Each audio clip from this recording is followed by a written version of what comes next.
Bom, pessoal, o artigo de hoje é Como Pensar Melhor.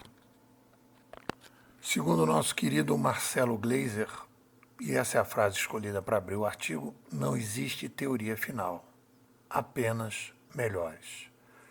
Pensar é submeter algo ao processo de raciocínio lógico, essa é a definição do dicionário.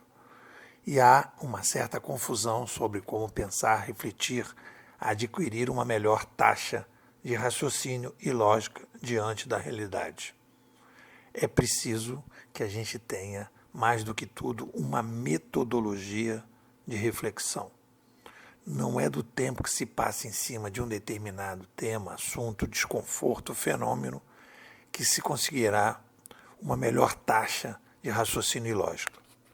Mas o que vai fazer a diferença é o uso de uma metodologia de reflexão mais eficaz.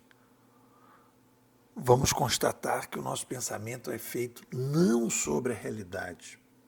Nós olhamos para os filtros sensitivos que estão entre a realidade e você. Esses filtros sensitivos são uma espécie de óculos personalizados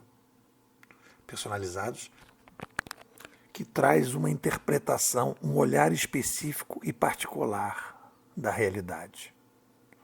Os filtros sensitivos sofrem forte influência da nossa família, escola, sociedade. Assim, há muita intoxicação sobre a forma que enxergamos a realidade. Pensar, na maior parte das vezes, não é aprender, mas reaprender. Pensar, na maior parte das vezes, não é refletir sobre a realidade, mas principalmente sobre o processo de intoxicação de conceitos ineficazes que nos dificultam nos aproximar melhor da realidade. E aí a gente pode dizer que não há e nunca vai haver uma coisa chamada razão. Razão é um verbo disfarçado de substantivo. Quando pensamos de fato que estamos trabalhando, sempre é sobre as nossas emoções que filtram a realidade, fortemente influenciadas pela bagagem cultural que tivemos. Pensar é um ato principalmente de desintoxicação. Raciocinar, razão colocada no seu devido lugar como verbo, é uma tentativa, apenas uma tentativa, de nos aproximar o máximo possível da realidade. Mais ainda, pensar é uma ferramenta de sobrevivência para que possamos viver melhor.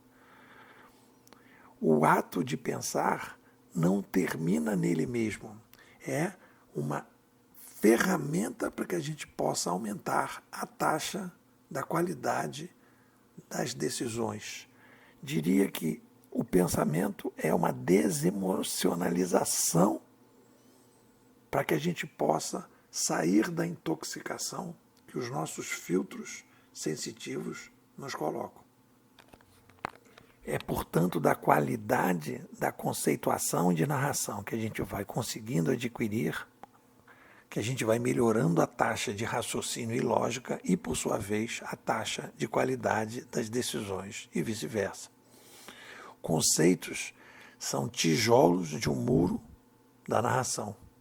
E a narração é o muro sobre o qual precisamos subir para decidir melhor. Conceitos, assim, precisam ter alta taxa de precisão para que possamos aumentar a taxa de desintoxicação conceitual. E aí nós temos que entender que decisões são tomadas de maneira equivocada porque conceitos são mal construídos. Dão margem a diversas interpretações e quanto mais precisos forem os conceitos, mais a gente pode refletir sobre eles, argumentar, questionar. E quanto mais etéreos, mais permitem mais interpretações, mais difícil é você poder refletir sobre os filtros sensitivos que nós temos. Vou repetir, conceitos e narrações não são um objetivo final, mas apenas um meio, ferramentas conceituais para que se possa sobreviver melhor. Se a gente, por exemplo, trabalha com o conceito de ciência pura. Nós temos aí um problema conceitual de adjetivação inadequada. O pura é um adjetivo que tem um antônimo que é impura. Então, se você quer fazer uma dicotomia entre uma ciência mais abstrata e uma ciência mais aplicada, e você usa o pura para a abstrata, você necessariamente está colocando na cabeça de alguém, você está dando uma mensagem subliminar que existe pessoas que estão fazendo uma pesquisa pura, limpa, e outras pessoas que estão fazendo uma ciência impura, não tão limpa. É o que passa na cabeça das pessoas, porque pura é um adjetivo que define determinada coisa. Então aí você tem esse problema de adjetivação inadequada. Outro problema que nós temos é um problema de absolutismo conceitual. Você não fazer as graduações necessárias para que você possa trabalhar. Um exemplo típico disso aí é quando a gente fala de economia compartilhada agora, depois do digital. A economia compartilhada sempre tivemos na sociedade, seja onde for, em que tempo estivermos, precisamos de algum tipo de compartilhamento. Então a ideia de você chamar a sociedade agora de economia compartilhada é você trabalhar a ideia do aumento da taxa de compartilhamento como se o compartilhamento antes não houvesse. Então você não pratica o gradualismo conceitual colocando taxas. Você trabalha com absolutismo conceitual e aí você chama a economia de compartilhada. Então nós temos mais compartilhamento. E não agora temos compartilhamento e antes não tivemos. É a mesma. Nessa lógica do absolutismo conceitual, entram várias coisas. Entra sociedade do conhecimento, sociedade da informação, e por aí vai. Então, esse tipo de problema, sociedade da inovação, da informação, da transparência, aumento da taxa de conhecimento, da inovação, da informação, da transparência. Então, a gente tem visto aqui que a gente tem conceitos mais tóxicos e conceitos mais saudáveis.